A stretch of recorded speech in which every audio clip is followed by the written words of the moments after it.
Now, I'm going to run through CJ's trade board because we want to promote our cute journalist. Do it. Sure. We also have other stuff that we're going to do on the show. I want to talk about Easton Cowan. I want to talk about the Ottenboer drama. I want to talk about this crazy article about the Sabres and Kevin Adams. And Which you wouldn't let me read. And then the Islanders Darsh situation is freaking hilarious, and we need to talk about that too. No. But I just want to run through these names, and we can go quickly. But this is by the way, this is a producer Drew requested segment. Ooh. Okay, this is CJ's NHL offseason trade board from May 29th.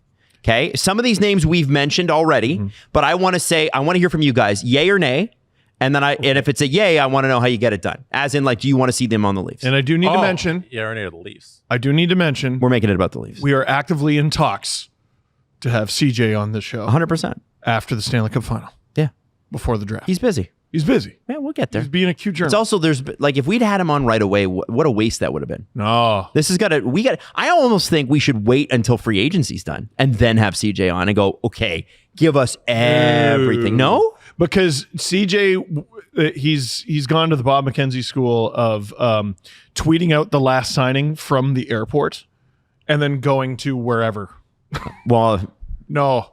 He goes away and disappears. and we never see him again. And CJ, he emerges from his cocoon, a beautiful butterfly, CJ. Every And he September. flies to Europe. Yeah, Yeah. and he flies to Europe. Yeah, no, we're not going to see him. All right. So first name, Steve and Jesse. You've had some time to think about it. We have talked about it on the show. Christopher Kreider of the New York Rangers. Yay or nay on the Leafs? Do you see a fit up the left side? And is that something you would want the Leafs to do? I'm going to say yes to be stubborn. But it's got to make sense for them. It's got to be Chris Kreider retained and nothing going back the other way. Cheap acquisition. Otherwise, no, let's just go out and get someone else. Jesse, yay or nay? Chris Kreider at like $4.5 million is a friggin' steal if you can get that. If they can get some money off of that deal he currently has, I think yay, for sure. Well, there was an article recently about the Leafs might be looking at buyouts for some of their depth guys. If you can find a way to not have to buy one of those guys out and include them in a trade like that, yippee. Yeah, there you go. Marco Rossi, Minnesota actively shopping him. He is 5'9", 182 pounds. Yay or nay? Centerman, 23, 60 points. Mostly a distributor. Does apparently, according to some scouting reports, I think it was Jay Fresh that had it was like he needs an elite winger usually to give to. Weirdly, played 10 minutes a night in the playoffs. Weirdly, no. So no. I don't need a player who performs like that in the playoffs. We don't need another undersized guy, and if they are, they need to be an absolute dog. And Theo Fleury level. Yeah, dog. It simply put him with William Nylander and he'll go off. Get out of here. Right. And also, if I'm the Wild, I'm charging an arm and a leg for this person. And I just don't see that as... But he had 11:08 time on ice average in the playoffs. Yeah. Down from 18 minutes a night in the regular season. So how do you sell that to a playoff team? Part of 18 is skewed because he was filling in for... Wasn't it Kaprizov? Yeah. Yeah. Buyer beware there. Jesse, what do you think? I'm a no, because the recent report is that he was looking for something in the similar range of the Matt Boldy deal, which was 7 times by 49, which is 7 times 7. And I think $7 million for Rossi's a little bit too much. So I'd say no at that price point for the Leafs. If he turns into a really great player, which I would totally believe, I think it might be there, but we haven't seen it. Could you see because he had 2 goals and an assist in those minutes in the playoffs, all right, in 6 games. Could you see a top 3 looking a lot better, or top 4 of Matthews, Tavares, Rossi, Lawton? Well, I mean, yeah, that'd be sick, obviously. You'd be okay with that? But nah. You don't think that would move the needle? It's not. They're going to ask for too much, and I'm not excited. Whereas the Rangers are like, please take this person. That's the difference to me. Bowen Byram is number 3 of the Buffalo Sabres. This is a left shot, puck-moving defenseman. The Leafs have trouble moving the puck. Brad Treliving mentioned that and wanting that. Would you say yay or nay on a guy like this? And by the way, your yay or nay can be based on what the Leafs have to give. I would say yay. I just don't understand how they do it. He Like what does he make?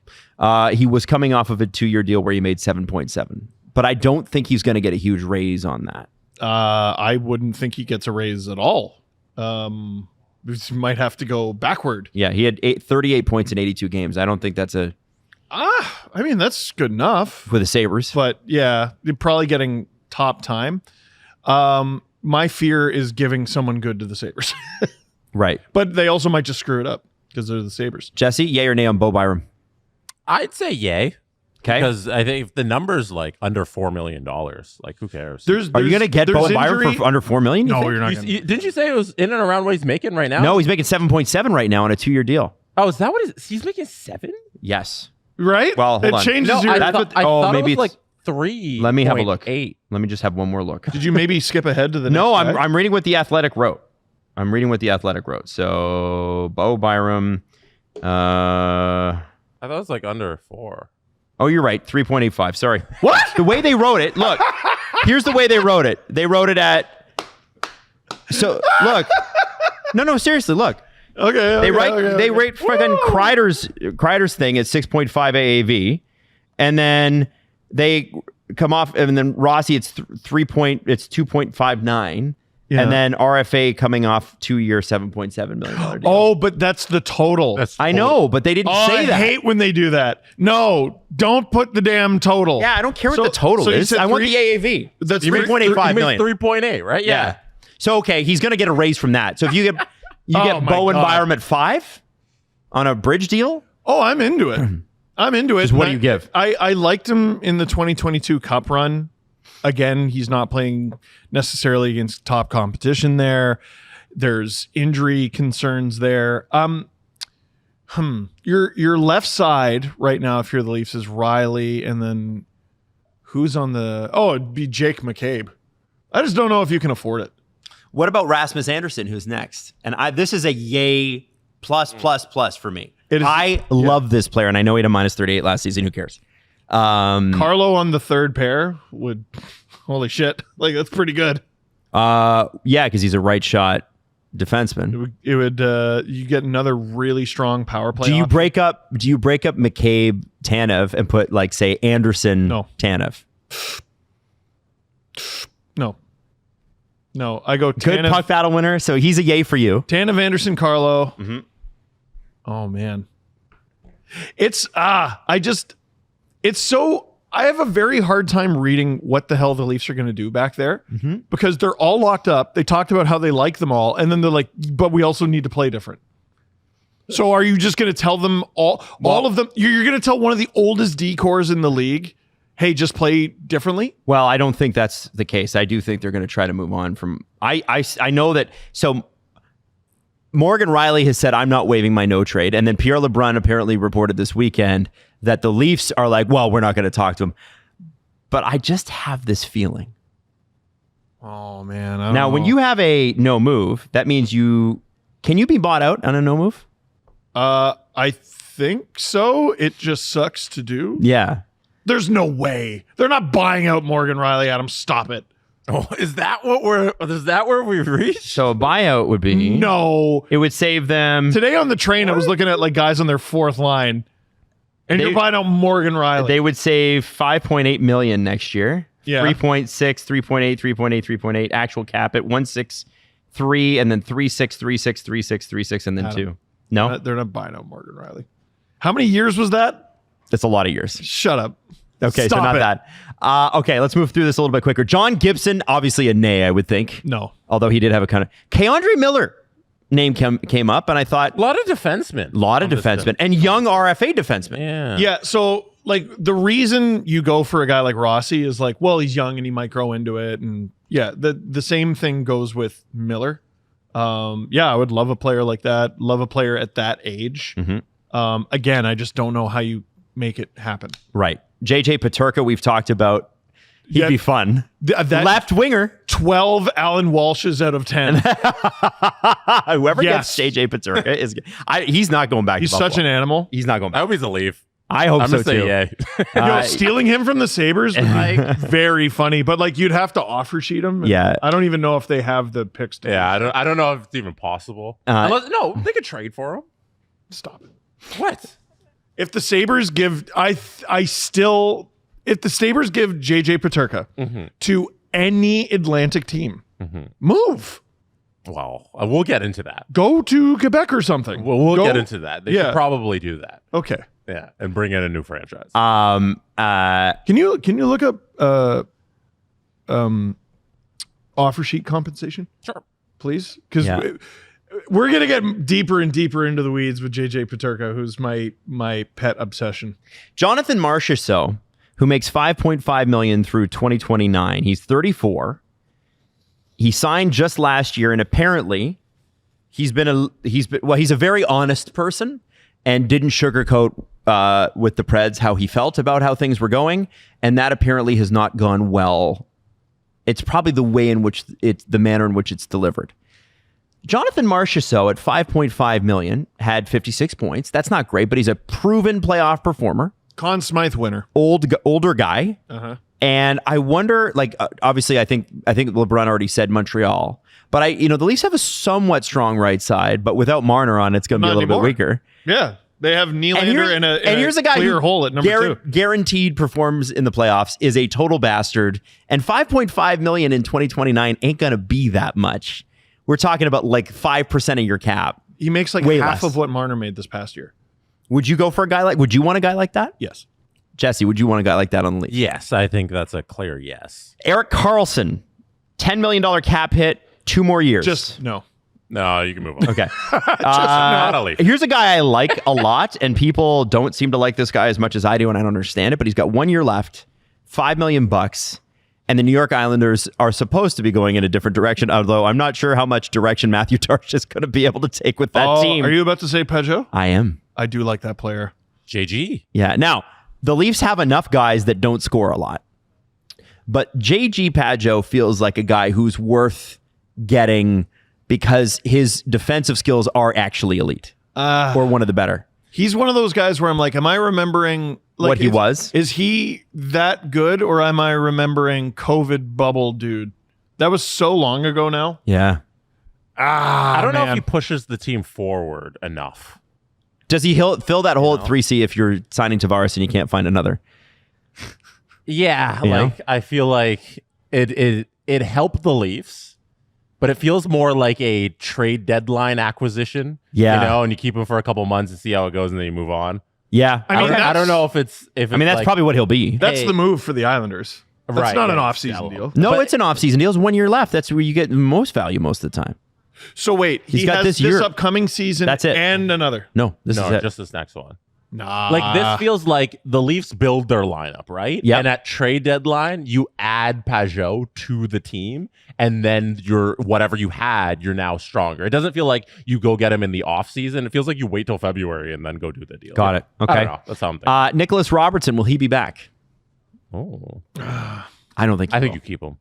I think you keep him. Yeah. Sure. What if he breaks out? What if he has 29 goals in the last 2 years? What a frustrating How many games? player. Roughly 120. He had I can look it up, but he was roughly at 50 games, I think, each, or 50 to 60 games each season. I think. Here we go. 56 last year, 69 this year. So roughly 120. There's such a clear path forward for him. Especially now that he's not replacing Marner, obviously, but there's an opening. There's an opening there, right? And it's 82 games. There's so many and games. It seemed like Rube liked to him. do that. Seemed like Rube liked him until the playoffs, where he sat him. I'm on keep.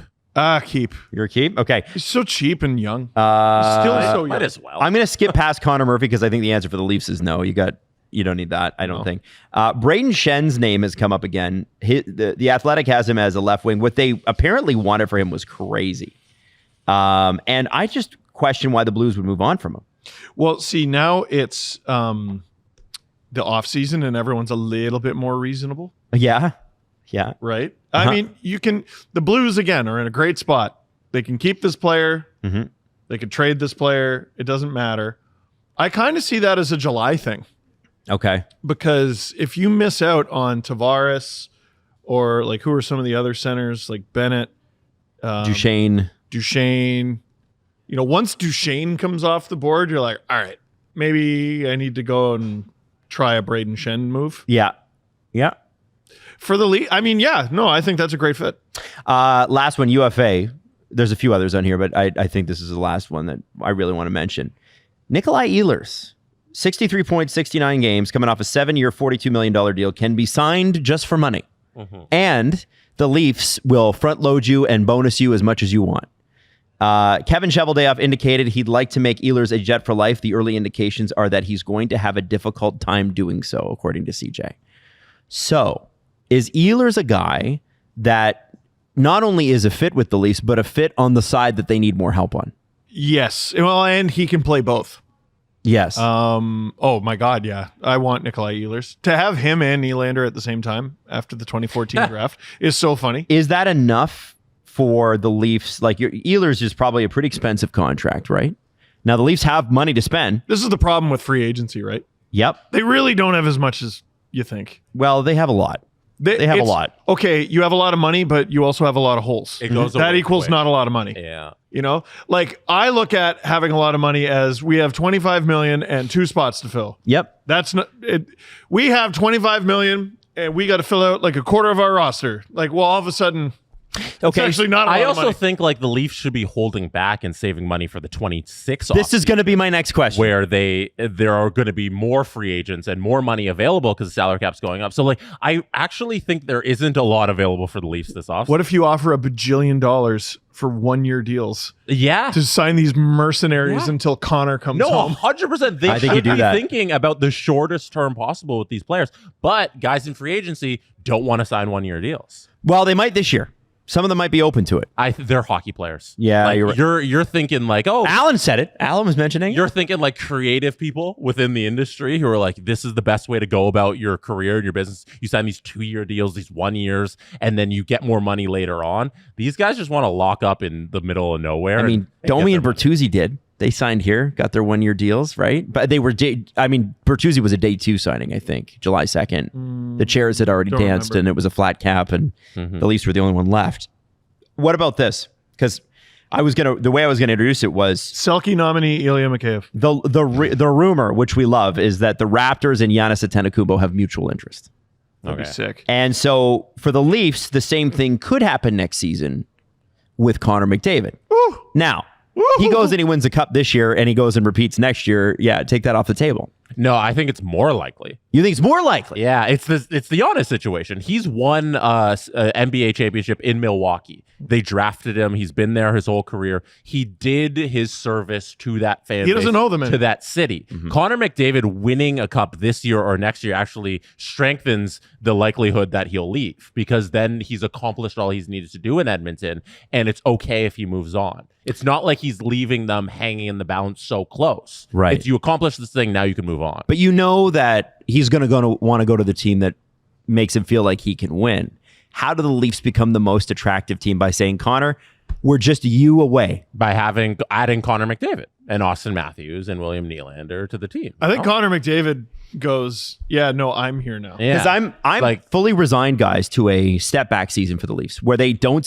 I've been saying don't spend at the cap. Go into the season like the Sabres with $5 or $6 million and see if you Not can. like the Sabres. Not like the Sabres, but see if you can facilitate other people's salary trades. Try to get some assets back. Like step back, refuel a little bit, and then push in 2026, starting in the summer. That's okay. Yeah. You guys would be cool with No that? Leaf fan has a problem with that. Yeah, that's the thing. The only issue is that burns a Matthews year, but it doesn't have And you to. only got 3 of those. I think the Leafs next year just need to try to win differently. Okay. Well, I mean, I think they're already going to. They're not going to have a choice. They're not going to have a choice. You're going to have to win the way underdogs win. You're going to have to grind teams down, which the Leafs are getting better at. You're going to have to get better at shutting down, which the Leafs are getting better at. You're going to have to. They might have to play some real boring hockey. They might. That's how you contend in this supposed step back year. Then you just go out and court Connor McDavid and simply say, Connor, we love you and always have. Please come home. And we create our pajama empire I like that. with him, and Tavares comes back for some reason. and Lawrence. And And Lorenz. Lorenz, yeah. Pajama Empire. Oh!